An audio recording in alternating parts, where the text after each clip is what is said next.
We are in the business of keynote speaking, motivational and inspirational speaking, or possibly training and development in a live environment, otherwise known as professional speakers. A great line from a television and event producer: if you want it perfect, then don't do it live. And you've heard don't work with kids or animals as well, and you get the drift. But why do they say this?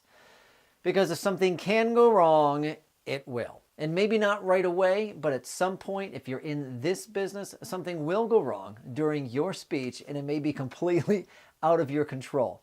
So, as the professional speaker in the room and on stage likely, your ability to react to this occurrence, adapt to it, and move on in a professional manner is what you should be able to do.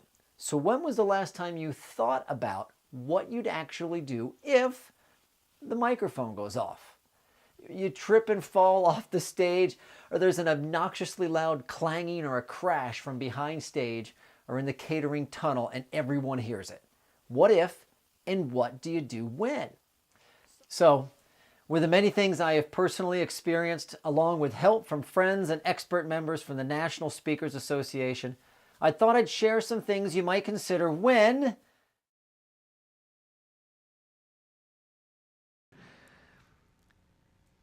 shortly thereafter, he gets in the dark. The lights went off in the cabin, and you're mid-sentence on your signature story, and all of a sudden, all the stage lights go off, and you are in the dark. What would you do? At some point in your career, this will happen. It doesn't matter if you're speaking on a big or small stage. Why did the fuse blow right then? No one knows. If you're listening to this as opposed to watching, let me share what I did have.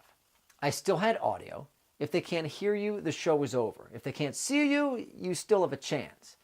In this event, we had IMAG support, which is the camera projecting the live event to the screens. I looked, and I still had the cameras working, although dark. So what happened? Besides the AV team running towards the backstage, I made a joke, got a laugh, but it didn't make the lights come back on, and I have no idea when they would. The unique benefit was there were 2 NSA members in the audience that day, and we had a chance to debrief post-event of what to do when. What I will do different next time when the lights go off, I will leave the stage and walk out into the audience. 1, while everyone could hear me, at least now I can still visually engage with some people personally. 2, it's highly likely that the house lights are on a different circuit than the stage lights setup. They may be able to turn them back on first. And 3, even if not, the cameras would have been able to pick up much better ambient light and provide a better image on the screens if I was in the audience. So most important, we felt what to do when the lights go off: get off the stage and go to work, a person or a table at a time.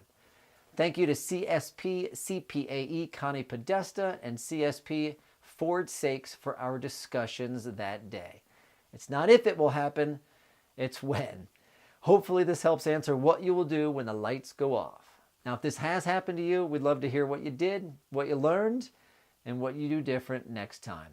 My name is John Petz. Thanks.